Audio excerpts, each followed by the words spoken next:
bought one of these Detroit wood thicknesses at least a year or two ago now, and the first few months it was running fantastic, and then I had some issues with it, and what was happening was the blade was starting to tilt on an angle, and what I found was that underneath here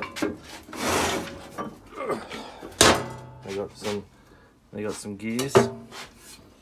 Let me tip it right over. And so what had happened was this gear here, the bolt that was in there had threaded. There were only tiny little bolts and was only just in enough.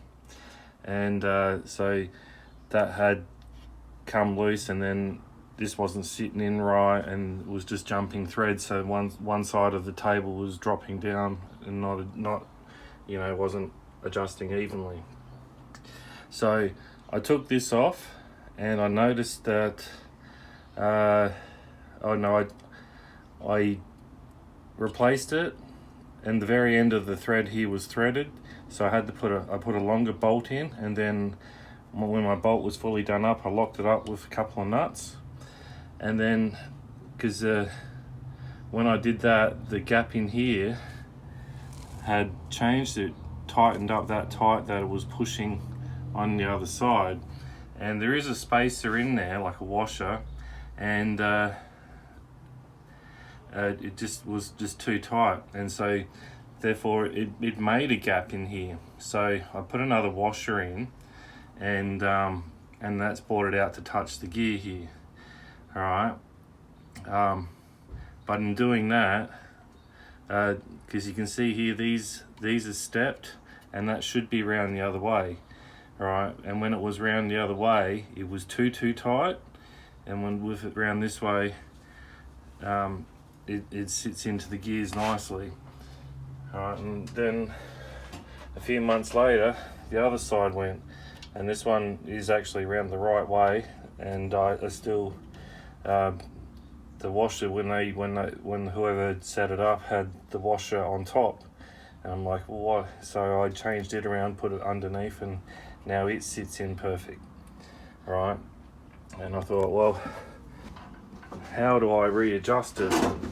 Well, I took the side off, and I just undid these two, lifted it up, and took the side plate off, and I undid this. All right, and then that was allowing the other side to stay stationary, and I could just wind it up until it was the right height. And underneath the blade, I put this on one side, so it was just touching, and I was touching the blade, and then I was bringing it over, and then I was just winding this out to that side, and I was checking it both sides continuously. All right, but like if you're going to do it, make sure you've got it unplugged like so. All right, and because I also made the mistake when I tightened it up, it was slightly loose in here. This has got to be tight together, and when it was slightly loose, this one vibrated loose when I was using it, and then it stopped adjusting because and did the same thing again, where the table was cutting on an angle, and so I've had to redo it again, tighten it back up. This locks this nut into place, like so it doesn't move, and so now it's all perfect. But one of the other reasons why this would happen is because your blades are getting worn.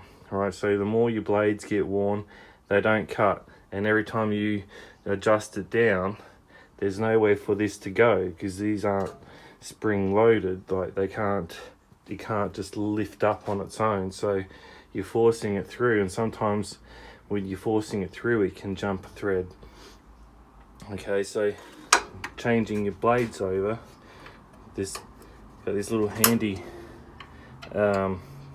covering on the back here, which allows your sawdust to come out through the back. Alright, so once this is off,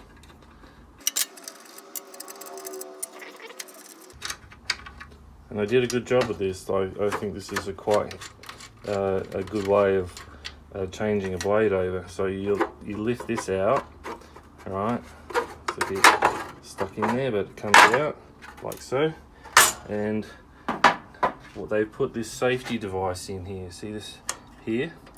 Alright, so when your blade rotates around to the position it needs, it's not in the position it needs to be. I want it to sit about there. It locks in. Right, so that's saying, like, if some idiot does plug it in and turns it on, it's locked in. But you're working on this side, and then you just loosen all these off. These two ends have a spring underneath them, which you should be able to just bring it out, loosen it off, and pop the blade out. But I take it all the way off. All right, and then you'll find that inside there's two small pins where your blade sits in. Like so, and this blade will sit in flush this way, alright, and in those pins, and then you just tighten that back up onto it, put the covering back on.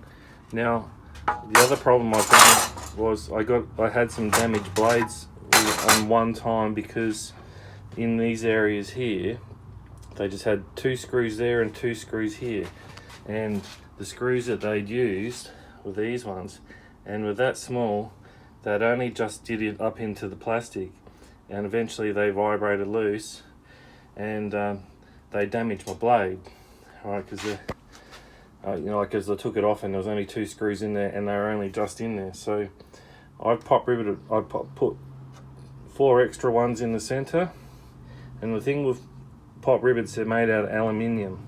So if they do break loose, which I doubt they will, aluminium won't damage your blades, or if it does, it won't damage them that badly like a screw will, because screw's metal, these are alloy.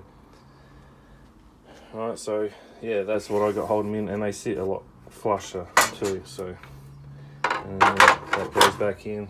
See how that locks into that, holds that down so that it can start. And there you have it. A little bit more. So when I bought this was all dry. Now you would think that it would need to be dry, because if you had grease on there, it would just build up with sawdust on the outside. But one of the problems I had is every time I was adjusting the height on it, it was you could hear it like grinding, like grrr, as it was coming down and up. And when one of the chances that I had, I just put some grease on it. Like I'd cleaned it up with some WD-40, and then I slightly greased it, and I moved it up and down a few times, and that eventually just was moving a lot freer. All right, and then when you guys go to start cutting your wood, all right, set it so you got clearance, right, and it's not touching your wood just yet, and then bring it down until it's just cutting like a fraction off at a time.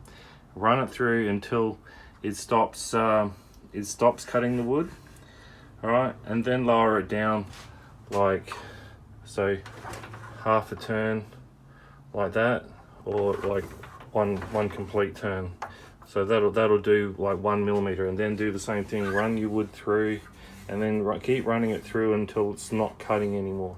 Because what it'll do, if your blades are slightly blunt, that will just keep on pushing up against it, and it's not taking that much off. And you think, oh yeah, it's done its def, but it hasn't.